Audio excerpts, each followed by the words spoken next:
কি অবস্থা সবার? তো আজকে আমি তোমাদের দেখাবো কিভাবে একদম সহজে নতুন আসা এই ইভেন্টটি কমপ্লিট করতে হয়। ফার্স্টে আমরা ইভেন্টের ভেতরে ঢুকব। তারপর জাস্ট এই পিক অপশনটাতে একটা ক্লিক করব। ব্যাস, এখন এখান থেকে আমরা গ্রুপ ম্যাচ আর নকআউটের প্রেডিকশনগুলো করে ফেলতে পারবো। এই মুহূর্তে আমার একটা প্রেডিকশন জিতেছে, সেটা তোমরা দেখতে পাচ্ছ। এরপর আমি তোমাদের দেখাবো 14 তারিখের খেলায় কিভাবে তোমরা প্রেডিকশন করবে। দেখো, আমি পুরস্কারও পেয়ে গেলাম। 14 তারিখের ম্যাচে আমি এই দলগুলোকে প্রেডিকশন করেছি, তোমরা চাইলে ডিরেক্ট কপি করে নিতে পারো। অস্ট্রেলিয়া ভার্সেস তুরস্কের ম্যাচে তুরস্ক জেতার চান্স বেশি।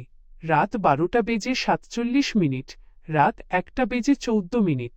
এখান থেকে আমরা S26 সারপ্রাইজটি জিততে পারি স্যামসাংয়ের। এখন আমি তোমাদের কোয়ার্টার ফাইনালের লিস্ট দেখালাম, এখন সেমিফাইনালের লিস্ট দেখাবো। এখান থেকে তোমরা তোমাদের ইচ্ছে মতো দল সিলেক্ট করতে পারো। আমি যেমন ফ্রান্স, পর্তুগাল, আর্জেন্টিনা ও ব্রাজিল এই 4টা দলকে সিলেক্ট করলাম। আর ফাইনালে এখন ফাইনাল তোমাদের সিলেক্ট করে দেখাবো। রাত এখন আমরা ফাইনাল সিলেক্ট করব।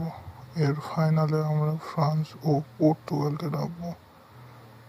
আমার মনে হয় পর্তুগাল চ্যাম্পিয়ন হবে, এই জন্য আমি পর্তুগালকে চ্যাম্পিয়ন হিসেবে সিলেক্ট করে নেব।